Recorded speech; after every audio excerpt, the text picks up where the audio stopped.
Athletes, inhibiting these two roadblocks to muscle building provides a huge advantage. It does take athletes to the next level. If you are swinging a bat, you can use a heavier bat, or you can swing it faster. If you're running, sprinting, you can run faster. That's why you find so many athletes using them. Steroids are incredibly effective. A young guy who eats badly, sleeps badly, smokes, drinks too much alcohol, misses half of his gym workouts, and takes steroids can blow away the most dedicated, most gifted athlete who does not take steroids in terms of sheer muscle gain. But to achieve those gains takes high doses of steroids. Most doctors prescribe anabolic steroids in what they call a physiologic dose, the amount of testosterone a man produces naturally.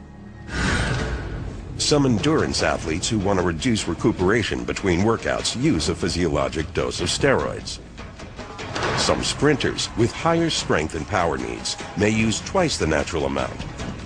But what about bodybuilders and weightlifters? In some of the studies that we have done, we have encountered guys who are taking the equivalent of 100 times the natural output of testosterone. In other words, if you figure that the normal male testis manufactures between 50 and 75 milligrams of testosterone a week, we've seen guys who are taking 5,000 or 6,000 milligrams of testosterone or its equivalent per week from injections or pills. And the more you take, the bigger you can get. For many athletes, anabolic steroids seem like the proverbial fountain of youth. Steroids have profound effects. You can see results in as little as 2 weeks, maybe even less. You'll start to actually see an increase in muscle size pretty rapidly. If you train for endurance, your muscles are going to take on endurance-like characteristics. If you train for strength, your muscles are going to take on strength characteristics. And if you're going to train for size, your muscles are going to take on size-like characteristics. Most athletes have a small window of opportunity. In some sports, it may only be a few years. I can understand when an athlete comes to me, a 19-year-old kid comes to me on the brink of signing a $50 million contract, numbers that most of us can't even imagine at 19 years of age. What is your choice going to be? It's clear-cut. And as bad as that sounds, as a coach, I'm telling the kids how to try to do this naturally. That's when some athletes turn to anabolic steroids for an extra edge, to beat the clock and cash in on success. But the risks of indiscriminate steroid use remain undefined, and many experts fear that these users may eventually pay a medical price. In 1991, one athlete became the poster boy for steroid dangers. Former NFL player Lyle Alzado announced he was dying of central nervous system lymphoma. He blamed steroids. Yet, even in his confession, Alzado diluted the dangers. There was a double-edged sword to his comments that he made in Sports Illustrated. What he told the world is, yes, steroids cause my problem, but there is a safe way to take steroids. But not without a doctor's supervision. Experts agree the abuse of steroids comes with several undesirable side effects. Men may experience a number of short-term cosmetic changes. They can include severe acne on the back, as well as on the face. Gynecomastia, the accumulation of fat under the nipples causing the breasts to swell. And even testicular atrophy, the shrinking of the testicles to half their normal size. For women, the androgenic or masculinizing side effects are more pronounced, including male pattern baldness, growth of facial hair, and even a permanent deepening of the voice. The breasts may also shrink and the clitoris enlarge. Other side effects are debatable. One is a spike in aggression from steroid use, known as roid rage. Atlanta authorities are investigating the bizarre murder-suicide involving professional wrestler Chris Benoit and are asking if steroids could have played a part. Animal and human studies show high doses of testosterone increase aggression. Yet few anabolic steroid users undergo a change of personality.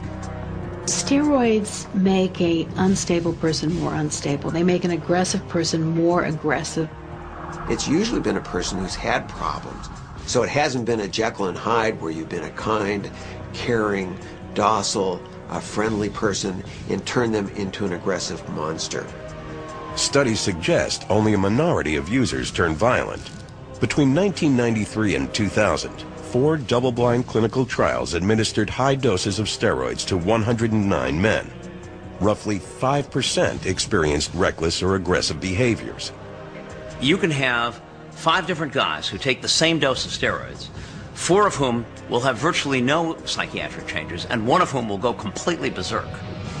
Yet some doctors feel roid rage is exaggerated.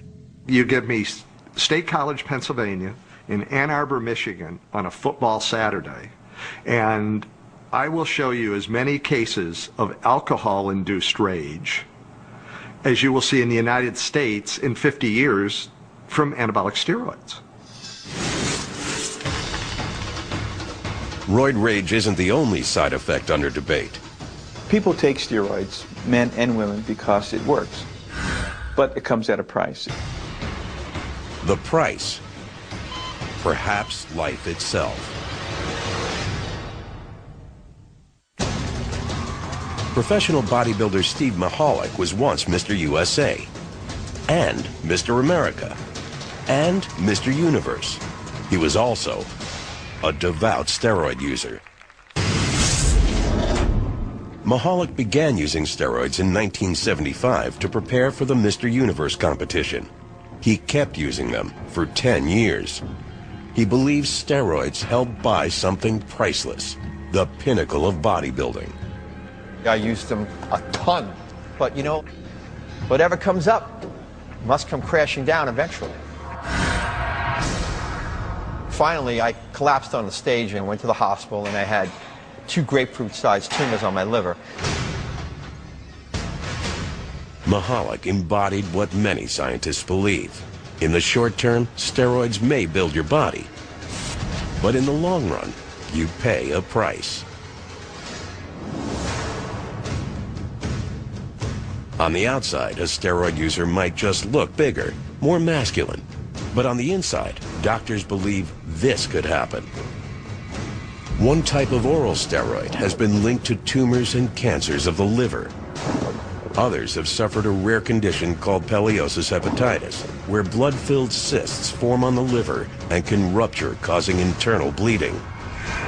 Some studies also suggest that tumors can form on the kidneys, decreasing function. As the body loses its ability to filter the blood, toxins build up, leading to fluid retention, increased blood pressure, and eventually, kidney failure. But even more alarming is the effect of steroids on the heart. Steroids can dramatically alter cholesterol levels, increasing the risk of heart attack or stroke. A catalog of life-threatening diseases.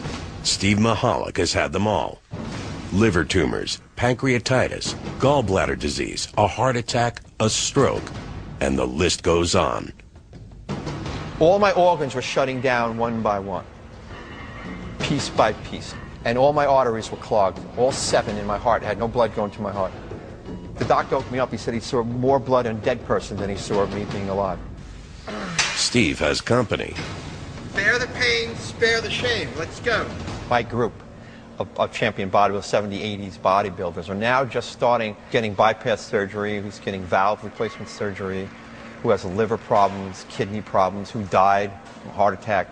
It's all happening. No one ever smoked. They didn't drink. Our diets were impeccable. We exercised as well as did aerobic cardiovascular work. We followed every natural rule and law to keep us healthy and alive. Except they all used steroids.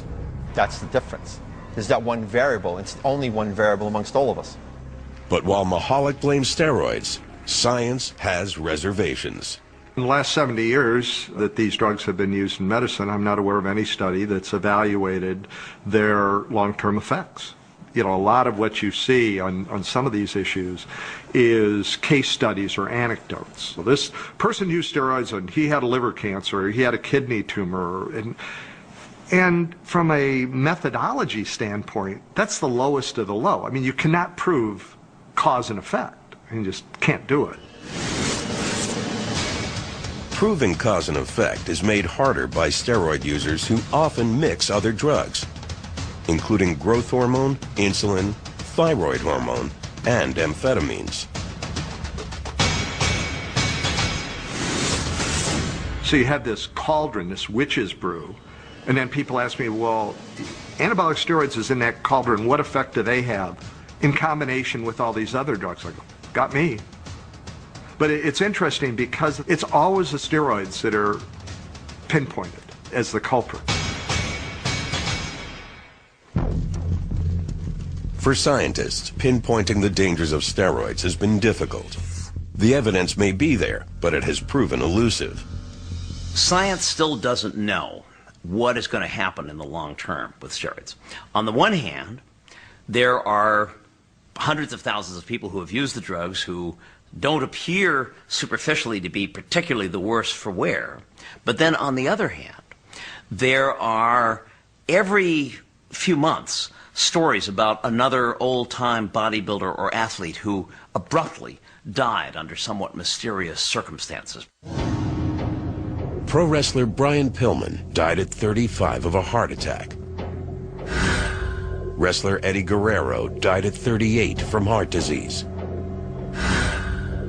And Davey Boy Smith was dead at 39. 3 deaths in the last decade, all from heart disease, and all with a common suspect. For years, doctors have suspected a link between steroids and heart disease. Steroids lower the level of HDL cholesterol in the bloodstream. Also known as good cholesterol, doctors believe HDL protects the cardiovascular system from heart disease. While steroid users may look perfectly healthy on the outside, the inside can tell a different story. Steroids can also dramatically raise bad cholesterol, or LDL. This can cause a hardening of the arteries and a significant buildup of plaque along the artery wall. As plaque clogs the artery, blood flow is restricted. If left unchecked, it can cause a heart attack. Likewise, if any plaque breaks off, it can lodge in smaller blood vessels, causing a heart attack or stroke.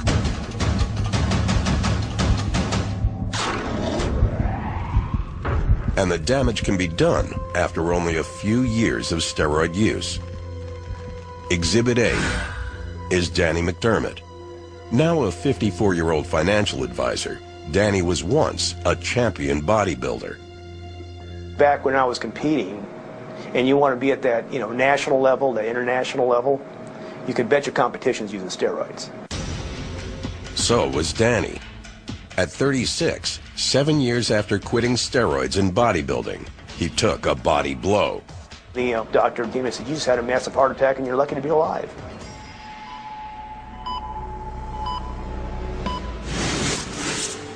McDermott is now a patient of Dr. Larry Santora, a director of cardiac CT at California's Orange County Heart Institute.